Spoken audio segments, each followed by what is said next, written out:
Bonjour, nous sommes toujours en direct de l'université d'été, rebelle solidaire des mouvements citoyens et sociaux. Je crois que je l'ai. Donc pendant ce prochain quart d'heure, on va parler du travail avec mes deux invités. J'ai autour de la table Thomas Coutreau, qui est économiste et membre d'Attac. Oui, bonjour. Bonjour. Et Lee Katekonji, qui est membre du mouvement français pour un revenu de base. Oui, bonjour. Donc hier, vous avez tenu un forum, un atelier sur le travail. Et donc, est-ce qu'il faut libérer le travail ? Aujourd'hui, on voit bien que de plus en plus de travailleurs, salariés ou non salariés d'ailleurs, souffrent énormément de conditions de travail, d'une organisation du travail qui les rend littéralement malades, avec une révolution managériale qui est basée beaucoup sur le numérique, le contrôle, la prescription d'objectifs, la restriction des moyens, des objectifs qui souvent ne font pas sens pour les gens, qui les détournent de leur vrai métier. On a une destruction des métiers. On finit par travailler pour remplir des indicateurs, des tableaux Excel, et pas pour satisfaire un client ou produire un bon produit. Donc ça fait souffrir énormément de gens, et ça fait beaucoup réfléchir, y compris dans les organisations syndicales, sur la possibilité de travailler autrement et la nécessité de travailler autrement. Lee, qu'est-ce que tu penses de la liberté du travail ? Oui, alors nous, au Mouvement français pour un revenu de base, donc on milite pour l'instauration d'un revenu de base ou d'un revenu universel. C'est la même chose. Par cet outil, rien que par le débat sur le revenu universel, nous, ce qu'on voudrait faire amener à penser, à repenser, c'est la centralité du travail. Le travail prend une place énorme dans nos vies aujourd'hui. En termes d'idéologie, tout ça. Et en fait, si on réfléchit vraiment à ce que ça nous apporte, on a des éléments très différents. C'est à la fois une contribution, création de richesses communes, c'est la reconnaissance, ça apporte une sorte de reconnaissance, de statut, mais c'est aussi de la coercition, de l'infantilisation. On a un rapport de subordination qui est très fort, qui est vécu comme tel par beaucoup de gens. Et c'est ça qu'on veut amener à réfléchir. Donc ça rejoint un peu ce que tu disais. Quel travail, pourquoi ? Et en fait, ce matin, on a fait un atelier justement à l'université d'été sur les mots. Et donc on a parlé de travail, d'emploi, d'activité. Qu'est-ce que ça voulait dire pour les gens ? Et c'est vrai qu'à un moment donné, quand on creuse les mots, on voit que les gens ne mettent pas forcément la même chose derrière. Donc voilà, faire la différence. Quand on est bénévole, est-ce que c'est un travail ? Est-ce que le travail est toujours lié à la rémunération ? Donc il y a tout ça qu'il faut avoir en tête aussi quand on parle de travail. Mais c'est une vraie question. Est-ce que Thomas, tu as réfléchi à une définition du travail ? Justement, comment on pourrait définir le travail ? C'est une question sans fin. Il y a des philosophes qui s'y exercent depuis des siècles. Non, je dirais que le travail, c'est une activité de production de biens et services utile et reconnue comme telle socialement, pour dire les choses de façon... Et ça peut effectivement recouvrir... C'est une décision politique de définir quelque chose comme du travail et qui mérite reconnaissance et rémunération. C'est une décision politique, rien n'est du travail en soi. Par exemple, le travail militant pourrait devenir un travail rémunéré, reconnu socialement.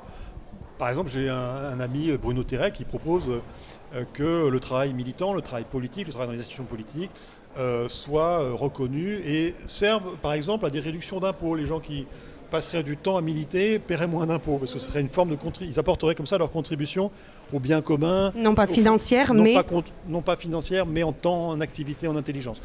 Voilà, donc ça c'est des décisions politiques. Est-ce qu'on reconnaît ou non telle activité comme du travail ?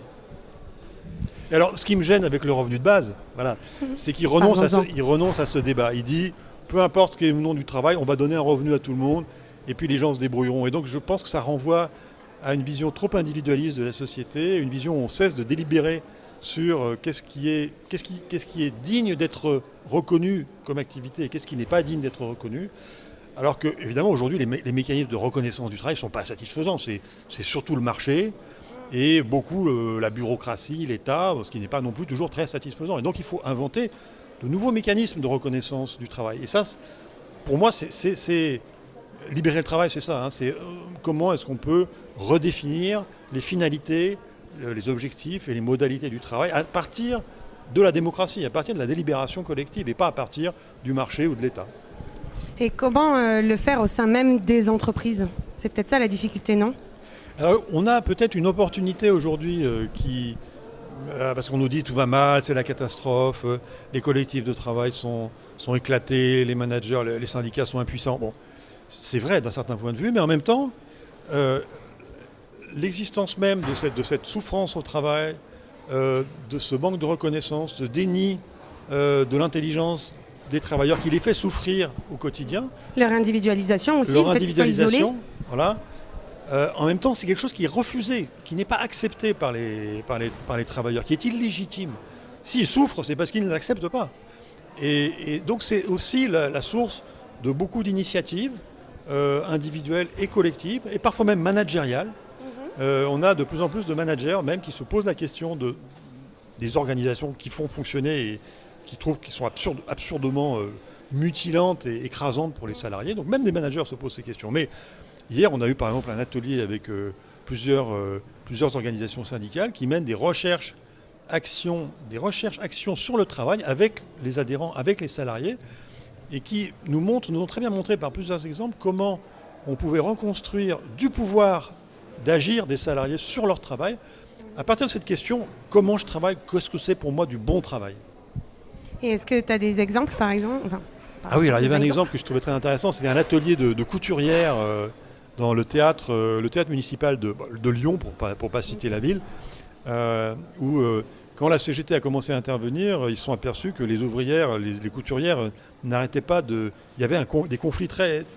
Il y avait des histoires de harcèlement qui étaient sorties, mais en fait, derrière le harcèlement, c'était des conflits incessants entre les travailleuses à propos de rivalité, d'affaires interpersonnelles, dont ce syndicat ne savait pas quoi faire. Et à partir du moment où, en discutant avec les ouvrières, les syndicalistes se sont rendus compte que ce qui les gênait vraiment, ce qui les faisait souffrir vraiment, c'était le fait qu'une partie du travail avait été délocalisée en Inde, que les vêtements revenaient d'Inde au dernier moment pour les représentations, mais qu'ils étaient mal foutus et qu'il fallait donc les reprendre, les repriser à la dernière minute, parfois même sur scène, et que ça, elles se sentaient humiliées, elles se sentaient dévalorisées, leur travail était devenu bradé, enfin était devenu inutile. Et à partir du moment où ils ont commencé à pouvoir formuler collectivement la problématique, ce à quoi elles aspiraient, eh ben, elles ont oublié leur rivalité, elles ont oublié il y avait 5 statuts intérimaires, fonctionnaires, CDD, intermittents du spectacle, et j'ai oublié le 5e. Et à partir du moment où elles ont commencé à travailler sur pourquoi elles travaillaient et comment elles travaillaient, elles ont oublié leurs différences et elles ont pu agir et finalement faire renoncer la mairie à cette délocalisation. C'est un exemple, mais qui montre bien comment, quand on commence à poser la question qu'est-ce qu'on fait et pourquoi on le fait, ça permet de reposer les questions autrement. Et aussi, je pense, la question du collectif. Oui. Dans le travail, comment on peut retrouver du collectif. Et justement, comme tu dis, elles ne sont plus toutes seules les unes face aux autres, mais elles sont faites ensemble pour justement... pour un projet collectif. Pour un projet collectif, exactement. Est-ce que vous avez en tête justement des exemples de collectifs qui se sont créés ou qui modifient un peu Ouais, je veux juste revenir parce que du coup, Thomas Coutreau a parlé du fait qu'il ne croyait pas au revenu universel. Et comme stratégie de transformation sociale. Voilà, et comme stratégie de transformation de la façon dont on envisage le travail. J'aimerais dire, ça peut aussi être un outil qui vient de l'extérieur et pas forcément en interne dans la sphère du travail. Le fait d'avoir un revenu universel permet aussi d'avoir un rapport de force par rapport au patron, d'être en position de négocier, de dire je veux ce travail, je ne veux pas ce travail, de choisir son travail aussi, de savoir qu'est-ce qu'on veut, qu'est-ce qu'on ne veut pas. Et je pense de se réapproprier son temps en fait un peu, de décider qu'est-ce qu'on fait de son temps. Voilà. Comme je disais tout à l'heure aussi, tu parlais du fait d'attribuer un salaire, enfin une rémunération pour les gens qui militent, etc. C'est vrai que ça, c'est des propositions très intéressantes qui ne sont pas antinomiques avec le revenu universel. Et le revenu universel peut aussi permettre de faire le débat dessus et d'avoir plein d'idées très intéressantes. Sur le collectif, on a eu hier soir au forum un exemple très intéressant de collectif dans l'indépendance C'est une entreprise qui s'appelle Copanam, en fait, qui est une coopérative de travailleurs indépendants. Et donc, je vais pas refaire la présentation de Noémie, qui était très intéressante, mais oui, ce sont des initiatives qui valent la peine d'être connues. Oui, la coopérative d'activité et d'emploi, c'est une forme de... ce sont des salariés, ils sont salariés de la coopérative, mais ils sont travailleurs indépendants, ils ont même leurs clients. Chacun des travailleurs a ses clients, fait son business, si vous voulez. Et c'est une forme finalement de salariat sans subordination. Et je pense que c'est une forme exemplaire, émergente de libération du travail, même si ce n'est pas la seule qu'on peut envisager, parce que le travail, majoritairement, il va rester un travail collectif. Là, c'est du travail plutôt individuel. Mais on peut imaginer des formes d'organisation du travail hors la subordination. Hors de la subordination, et également, eux, l'avantage, c'est qu'ils cotisent. Oui. Donc du coup, ils ils participent exactement à la solidarité nationale, de la cotisation au chômage, à la retraite, chose qui n'est pas du tout pour les statuts d'auto-entrepreneur, par exemple. Tout à fait. Donc ils ont à la fois les protections du salariat et l'autonomie du travailleur libre, je dirais. Et pour conclure, une dernière question. D'après vous, peut-on être heureux au travail ? Alors, ce matin, on a fait un atelier sur, je fais encore la pub, revenu d'existence. C'est la même chose que revenu universel, revenu de base. Il y avait un témoignage très touchant d'une personne qui disait en fait qu'elle faisait un métier, qu'elle avait un travail rémunéré et qu'elle faisait aussi un travail de bénévolat sur le même thème, donc l'accueil des migrants. Donc du lundi au vendredi matin, elle travaillait de manière rémunérée. Contre rémunération. Et le vendredi après-midi, elle éprouvait une vraie libération parce qu'elle était dans son travail bénévole et qu'elle pouvait elle-même choisir. Elle avait le sentiment de vraiment savoir ce qui était pour le mieux, être à l'écoute vraiment des besoins et pouvoir faire ses choix, être autonome, etc. Et qu'elle était beaucoup plus heureuse dans cet état que dans son travail rémunéré. Je pense que c'est pas du tout antinomique avec ce que disait Thomas Coutreau. Le fait de dire il faut libérer le travail, il faut que le travail devienne un peu comme le bénévolat, c'est-à-dire avoir beaucoup plus d'autonomie, vraiment se réaliser dans son travail, ce qui est le cas pour certaines personnes, mais encore trop peu. Et voilà, et je pense vraiment que le revenu universel permet peut-être d'amoindrir cette frontière entre les deux. Et je pense qu'on a beaucoup plus de points communs que ce que tu peux croire. Mon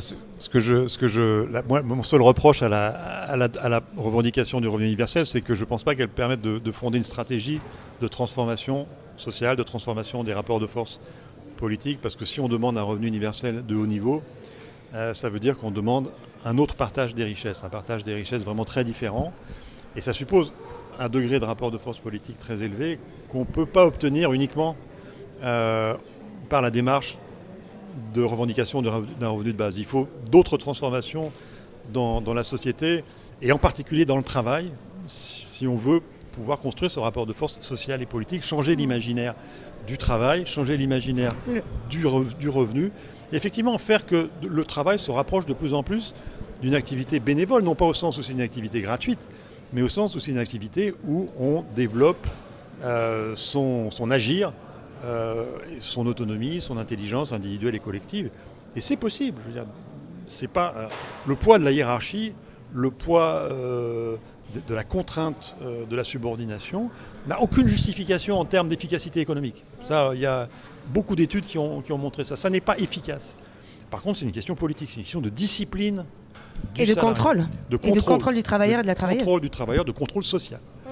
Et à partir du moment où on arriverait à remettre en cause le contrôle social du salariat et donc la hiérarchie, la subordination dans l'entreprise, et je pense, moi c'est vraiment ça que j'appelle la libération du travail, on a là une amorce de transformation sociale plus large dans laquelle, moi je parle plutôt d'allocation chômage inconditionnelle que de revenu universel. Allocation chômage inconditionnelle, parce que si on n'est pas au chômage, on reçoit une rémunération qui est une reconnaissance de sa contribution.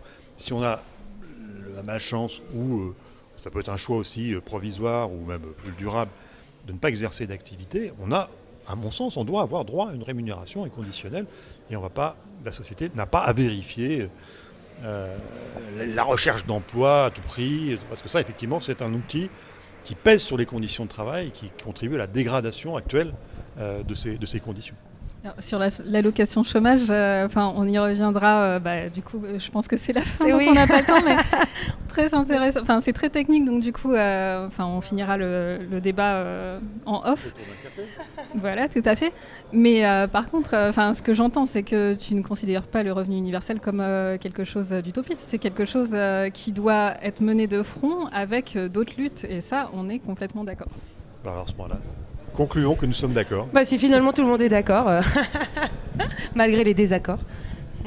Merci beaucoup en tout cas de nous avoir suivis et je laisse l'antenne aux prochaines émissions.